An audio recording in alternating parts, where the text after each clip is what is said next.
కాబట్టి మనందరము సహోదరులైన అందరము దేవుని మందిరములో చేరి ఉండటం దేవునికి మహిమ, మనకు ఆశీర్వాదం. దేవుని మహిమ నిమిత్తము ఇక్కడ చేర్చబడి సమావేశపరచబడిన మనము దేవుని గూర్చి ఎక్కువగా తెలుసుకొని ఆయనను మరి ఎక్కువగా మహిమపరిచి ఆయన చేత ఆశీర్వాదాలు మరి ఎక్కువగా మనం పొందుకొని ఆనందమయమైన జీవితాలు జీవించడం దేవుని చిత్తమై ఉన్నది. మన జీవితాలు ఈనాటి కాలంలో మందిరానికి వెళదామని ఆశ కలిగిన వారు, ఆసక్తి కలిగిన వారు తక్కువ మంది. ఎంతో మంది ఉన్నారు ఇక్కడ, కొద్ది మందిమే మనం ఇక్కడ సమావేశపరచుకున్నాం. దేవుని మందిరానికి వెళ్ళాలి అనే ఆశ కలిగిన వారు తక్కువ మంది. ఎందుకు? ఈనాటి కాలంలో దేవుని యందు భయము, భక్తి అనేది పొరబడిపోతుంది మనుషుల మధ్య. ఎందుకు అంటే అశాశ్వతమైన వాటి కోసం, తాత్కాలికమైన వాటి కోసం మనుషుడు పరిగెడుతున్నాడు, కానీ శాశ్వతమైన దానిని గ్రహించడం లేదు. ఒకవేళ గ్రహించినా దానిని సొంతం చేసుకోవడంలో విఫలమైపోతున్నాడు.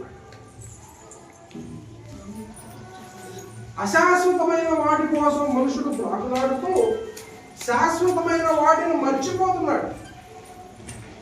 ఈరోజు మన జీవితాలలో ఎంత సాధించినా, ఏమి సాధించినా, అది విద్య అయినా, ఎన్ని డిగ్రీలు సంపాదించుకున్నా, అది డబ్బే అయినా, ఎంత ధనం సంపాదించుకున్నా, అందమే అయినా, అది ఎంత జాగ్రత్తగా మనం కాపాడుకున్నా, ఎన్ని కలిగి ఉన్నా కానీ అవి తాత్కాలికమైనవి.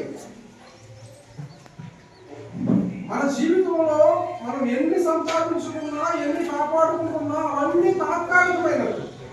అవి తాత్కాలికమైనవి అని గ్రహించినప్పటికీ కూడా మర్చిపోతా ఉన్నారు.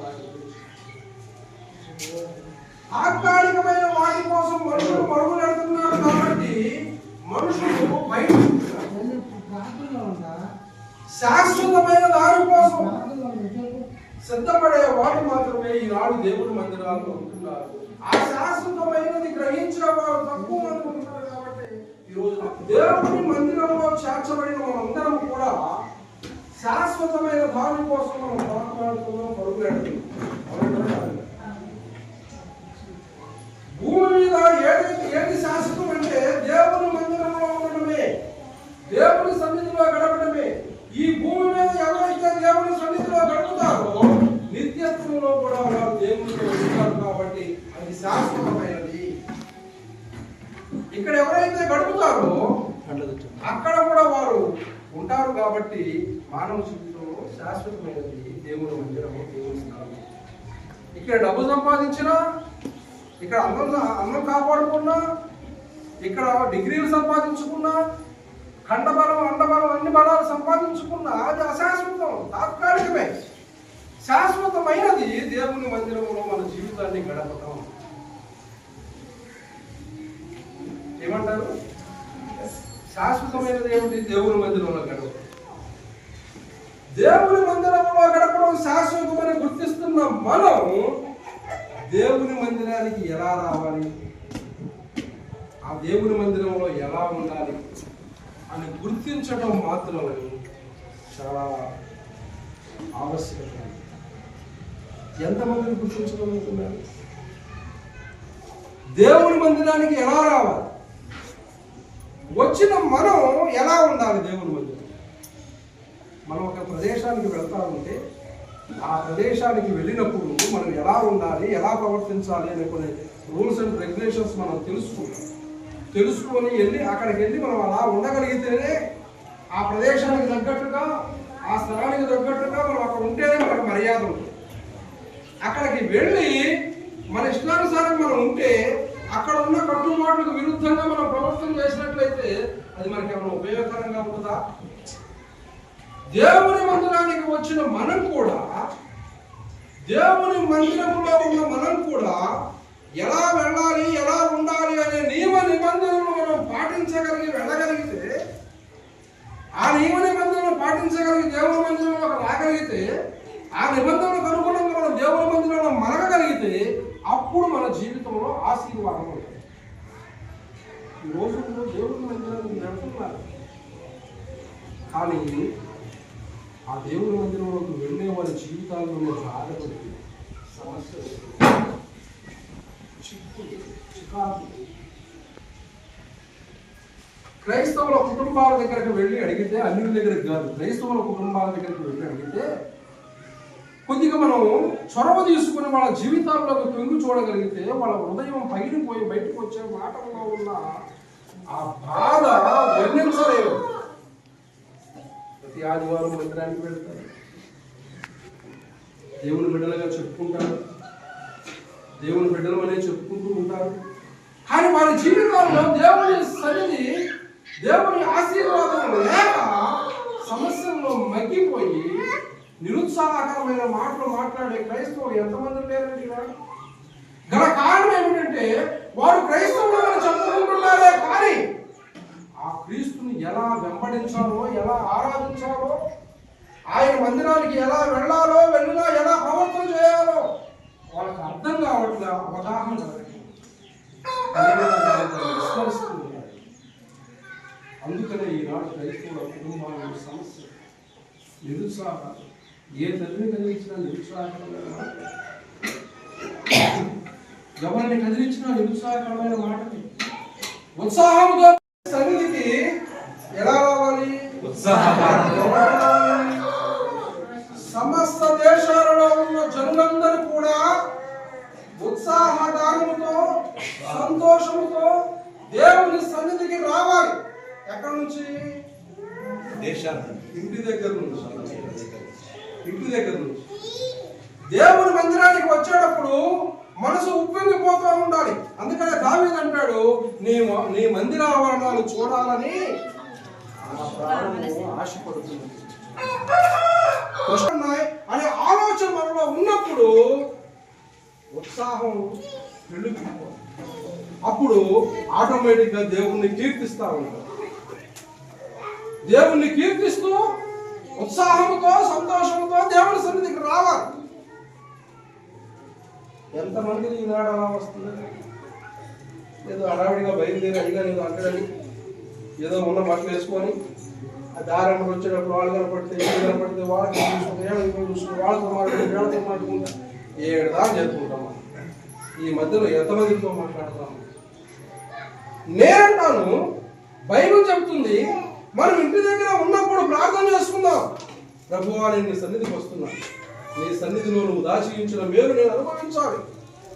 ఈ రోజు నీ సన్నిధిలో గడిపే సమయం నా జీవితానికి ఆశీర్వాదకరంగా మలచబడాలి అని ఇంటి దగ్గర ప్రార్థన చేసుకుని వాళ్ళతో మనం పొద్దాలు మాట్లాడుతూ ఉంటాం.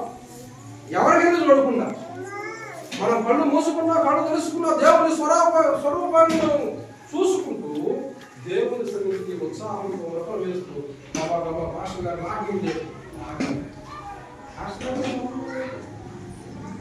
టైం నిర్ణయించలేదు. ఆ టయానికి ఉత్సాహంతో, సంతోషగానంతో దేవుని సన్నిధికి రావాలి. మొదటి నియమం దేవుని సన్నిధికి ఎలా రావాలి?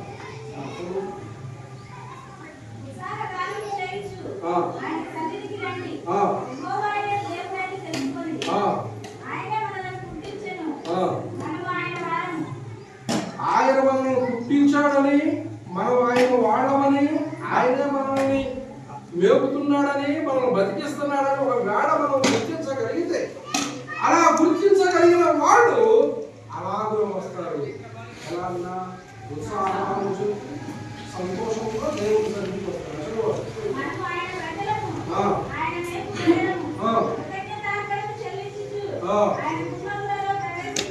ఆయన గుమ్మంలో వచ్చినప్పుడు ఎలా రావాలి?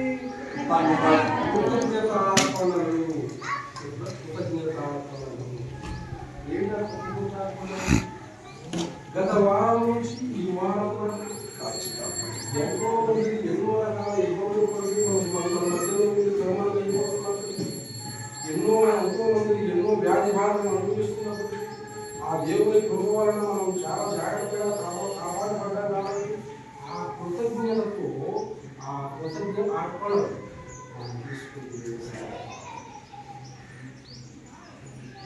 కృతజ్ఞత కలిగి ఉండటం దేవుని చిత్తం.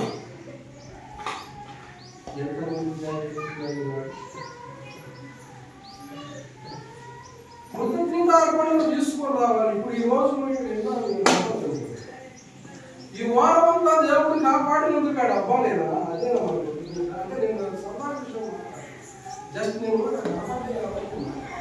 అవి కూడా బాధ. మనం ఎక్కడికి వస్తున్నాం? అతి సుందరుడైన దేవుని మందిరంలోకి, సర్వసంపన్నుడైన దేవుని మందిరంలోకి, సర్వాధికారి అయిన దేవుని మందిరంలోకి, ఆ పరమాత్ముని ఆలయంలో వస్తున్న మనము ఆ డబ్బాలకు రంగులు వేసిపోయింది. అలా గమనించాలి. చాలా విచారకరమైన విషయం. అనుకోవడానికి కాదని నేను చెప్పేది, మిమ్మల్ని పిలుచుకోవడానికి కాదు. మనం దేవుని సన్నిధిలో ఉన్న మేలులు ఆశీర్వాదాలు అనుభవించాలి అంటే అది మన మీదే ఆధారపడి ఉంటుంది. కొన్ని నియమ నిబంధనలు ఉన్నాయి. ఆ నియమ నిబంధనలు మనం పాటించగలగాలి. ఆ పాటించగలిగినప్పుడు ఆ దేవుని ఆశీర్వాదాలతో మనం నింపబడతాం. అప్పుడు నిరుత్సాహకరమైన మాటలు మన జీవితాలలో అప్పుడు ఉండదు. ఆ బాధలు, ఆ సమస్యలు మన జీవితాల్లో ఒకవేళ ఉన్నప్పటికీ వాటన్నిటిని అధిగమించే శక్తి, సామర్థ్యాలు దేవుడు మనకి ఇస్తాడు. ఎంతమంది నమ్ముతారు ఆ మాట? అర్థమవుతుంది నేను చెప్పే మాట. ఎందుకో నేను చెప్పాలనుకున్న విషయం వచ్చిన తర్వాత దేవుని నడిపించుకోవాలని మాట్లాడతాను. ఏదో నా సొంత మాట్లాడతాను. మనందరం దేవుడు మందిరంలో ఇక్కడ గడుపుతున్న సమయం మనకు ఆశీర్వాదకరంగా లేకపోతే ఏడో కూర్చున్నా కూడా బయట తిరిగినా ఉంటుంది. ఎందుకు? కాలక్షేపం కోసం కాదు, సరదా కోసం కాదు. దేవుని మందిరంలో ఉన్న మనం దేవుని నియమ నిబంధనలు పాటించవలసిన అవసరత మన మీద ఎంతైనా ఉన్నదండి. దేవుని సన్నిధికి వచ్చేటప్పుడు కృతజ్ఞత అర్పణం తీసుకొని రావాలి. ఒకవేళ చిన్న డబ్బాయే అయితే ఆ దేవుడిని జీవితంలో చేసిన దేవుడు ఆ చిన్నదానిలాగా నేను అలాగని లేదు అప్పులు చేసుకొని తీసుకురావాల్సిన వల్ల మీ దగ్గర ఉన్నదని తీసుకొని రావాల్సిన వల్ల అలా చేసిన వారు బైబిల్ గ్రంథంలో అపొస్తలుల కార్యాల గ్రంథం చదివితే దేవుని పరిచర్య నిమిత్తం సమస్త ఆస్తులు అమ్ముకొని తీసుకొచ్చి దేవుని మీద ఒప్పేసినోడు ఉన్నారు. మీరు చదువుతున్నారా? అంత త్యాగం మనం చేయలేకపోయినా దేవుడు మన జీవితంలో చేసిన దానికి కృతజ్ఞత అర్పణలు తీసుకుని దేవుని సన్నిధిలోకి రావడం అనేది మన నియమం కాదు, మనం పెట్టుకున్నది కాదు, అధికారం పెట్టింది కాదు, దేవుని నియమం. దేవుని సన్నిధిలోకి కృతజ్ఞత అర్పణలు తీసుకుంటాము. సంతోషగానం చేస్తూ సంతోషంతో రావాలి. అయ్యగారు ఏదో అంటే బాగుంది వచ్చి మళ్ళీ రాలేదంటే అని కానీ మొహమాటానికి కానీ ఏదో రావాలి వాడుకు చొప్పునని కానీ కాదు, కానీ సంతోషంతో ఆనందంతో ఆయన బిడ్డలో మేము, ఆయన మమ్మల్ని పెంచి పోషిస్తున్నాడు, ఆయన ప్రజల మేము అనే ఒక బాధ్యతతో ఆయన సన్నిధికి సంతోషంతో రావాలి. ఆ వచ్చిన వాళ్ళు కృతజ్ఞత అర్పణలు తీసుకుని రావాలి.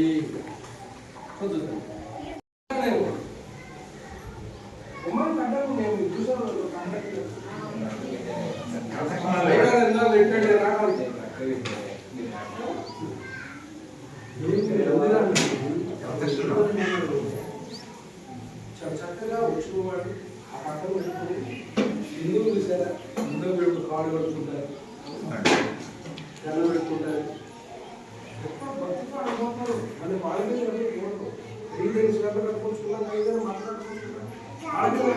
మాట్లాడుకోరు. అక్కడ పోయి వాళ్ళు చేయాల్సింది చేశాక బయటకు వచ్చాక మాట్లాడుకోరు. దేవుని సన్నిధిలోకి వచ్చిన తర్వాత చేయాల్సిన పని ఏంటి? కీర్తనలు పాడాలి, దేవుడు చక్కగా కీర్తన ఆరంభించారు. ఈ మాట మీరు ఇప్పుడే పాడారా, ఇంత ముందు పాడారా? అక్కడ బాత్రూమ్ ఉందా? అప్పుడు మీరు ఇప్పుడే వచ్చారా, ఇప్పుడు ఎప్పుడు వస్తూనే ఉంటారు. మరి మీరెందుకు మాట్లాడుతున్నారు? అది మీకు సంబంధించిన విషయం కాదు. ఆయన గారు అప్పుడప్పుడు పాడుతూ ఉన్నాడు. ఆ పాడుతూ ఉన్న విషయాన్ని మీరు కూడా వింటున్నారుగా. ఎవరి గురించి మనం కీర్తిస్తున్నాం? దేవుని గురించి దేవుణ్ణి కీర్తిస్తాం. ఆయన కీర్తిస్తున్నాడు పాస్టర్ గారు. ఆయనతో పాటు మనం కూడా కీర్తించాలి. అది ఎవరి నియమం? ఆయన వాడుకుంటున్నాడే. ఆవిరిచ్చే వాళ్ళు ఆవిరిస్తున్నారు. నిజంగా నేను చాలా బాధపడతా ఉంటాను ఇట్లా సంఘాల్లోకి వెళ్ళినప్పుడు. నిద్ర అనేది రాకూడదు.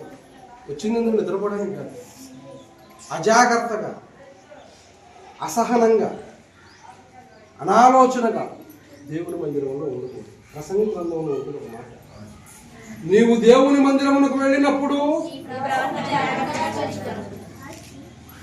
బైబిల్ చెప్తుంది. మనం దేవుని మందిరంలో ఉన్నప్పుడు మన ప్రవర్తన ఎందుకు చూసుకోవాలి జాగ్రత్తగా? ఆ కింద నువ్వు మాట్లాడుతుందమ్మా. ఆయన ఆకాశముందు ఉన్నాడు. మనం ఎలా ఉండాలి? మన ప్రవర్తన జాగ్రత్తగా చూసుకోవాలి. ఎందుకంటే దేవుని సముఖంలో మనం ఉన్నాం, దేవుని ముందర ఉన్నాం. దేవుని మందిరం పోయినప్పుడు నీ ప్రవర్తన జాగ్రత్తగా చూసుకొనుము. బుద్ధిహీనులు అర్పించినట్టుగా బలి అర్పించడం కంటే సమీపించి అర్పించడం శ్రేష్టము. అసలు ఆ మాట ఎంత చదువు వేడుకుంటున్నట్టు. బుద్ధిహీనులు అర్పించినట్టు బలులు అర్పించుట కంటే, ఇంతకుముందు బలు అర్పించారు, ఇప్పుడు బలి ఏంటి? ఆయన ఆరాధించడం. మనం ఆరాధన అర్పిస్తున్నాం. బుద్ధిహీనులు అర్పించినట్టు ఆరాధించొద్దు. మీరు బుద్ధిహీనులు ఆరాధించే విధానం వేరు. మీరు బుద్ధిమంతులు, దేవుని బిడ్డలు బుద్ధిమంతులు. బుద్ధిమంతులు ఎట్లా ఉండాలి? ప్రవర్తన జాగ్రత్తగా చూసుకుంటూ ఆయన ఆరాధించాలి. అక్కడ చెప్తున్న మాట, వారు తెలియక దుర్మార్గం పనులు చేయొచ్చు. నీవు దేవుని దగ్గర అనాలోచనగా పడుటకు నీ హృదయము త్వరపడక నియమకము, నీ నోటిని కాచుకొమ్ము. దేవుడు ఆకాశం ముందు ఉన్నాడు, నీవు భూమి మీద ఉన్నావు. కావున నీ మాటలు కొద్దిగా ఉండవలను. Very good. ఎలా ఉండాలి? దేవుని మందిరంలో మన ప్రవర్తన జాగ్రత్తగా చూసుకోవాలి, నోటిని కాచుకోవాలి. పక్కన వరకు మాట్లాడకూడదు. నువ్వు ఇక్కడ కూర్చున్నాను సేపు నువ్వు చేయాల్సిన పని కీర్తించడం, ఆయన నామాన్ని స్తుతించడం, ఆయన వాక్యాన్ని చదవడం, ఆయన వాక్యాన్ని వినడమే. ఇక అంతకు మించి నువ్వు వేరే పని పెట్టుకోకూడదు. పిల్లలు ఉన్నారా? పిల్లల్ని జాగ్రత్తగా నువ్వు జాగ్రత్తగా కాపాడుకుంటూ వాళ్ళ విమర్శ చేయకుండా ఆటంకం కలిగించకుండా చూసుకోవాల్సిన బాధ్యత మీద. పెద్దలు ఉన్నారా? నోటిని కాసుకొని, హృదయాన్ని కాసుకొని, ప్రవర్తన జాగ్రత్తగా చూసుకుంటూ దేవుడు ఉన్నాడు ఇక్కడ అనే ఒక భయంతో, భక్తితో ఇక్కడ మనం మెలగగలిగితే ఆ దేవుడు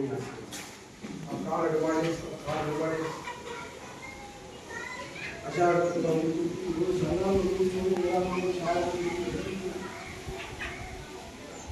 దేవుని మందిరంలో మన ప్రవర్తన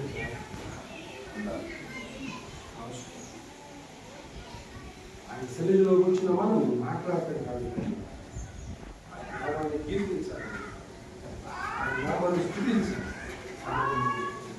చదువుతాయి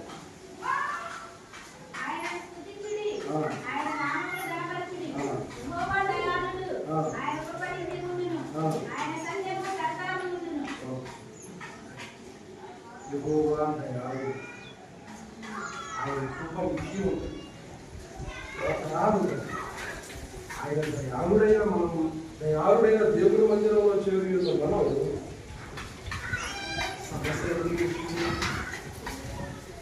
గొప్పగలిగిన దేవుని సన్నిధిలో ఉన్న మనం సమస్యలను తరతరాలు ఆయన ఆశీర్వాదం మన తోడుగా ఉండాల్సిన స్థితి ఉంది అక్కడ. ఈరోజు మన పిల్లల పరిస్థితి, మన కుటుంబాల పరిస్థితి, ఆ నిరుసాగరమైన ఆ సమస్యలు ఎంత గొప్ప దేవుని సన్నిధిలో గడుపుతున్నాం. మనం ఎందుకు అనుభవించాల్సి వస్తుంది అంటే ఆయన సన్నిధికి వచ్చే విధానం తెలియక, ఆయన సన్నిధిలో గడిపే ఆ నియమ నిబంధనలు తెలియక, ఆ గడపడం చేతగాక ఆశీర్వాదాలు సొంతం చేసుకోవడానికి కోతమే. కాబట్టి ఈరోజు మన జీవితాల్లో ఇలాంటి పరిస్థితులు అర్థమవుతుంది. దేవుని మందిరానికి రావాలి, ఉత్సాహగానం ఉత్సాహగానం ఉత్సాహంతో రావాలి.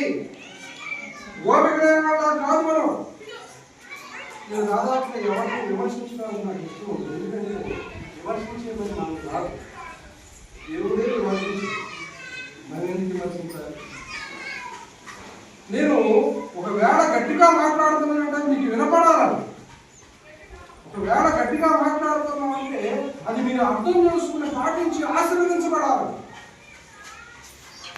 ఇక్కడ నాకు ఇచ్చిన ఈ అవకాశాన్ని, దేవుడు నాకు ఇచ్చిన అవకాశాన్ని వినియోగించుకుని ఆ దేవుని యొక్క హృదయాంలో ఉన్న ఆ విషయాన్ని తెలియపరచాలి. ఈరోజు మనం ఏది సంపాదించుకున్నామంటే ఇలా కూర్చున్న లేదు సడన్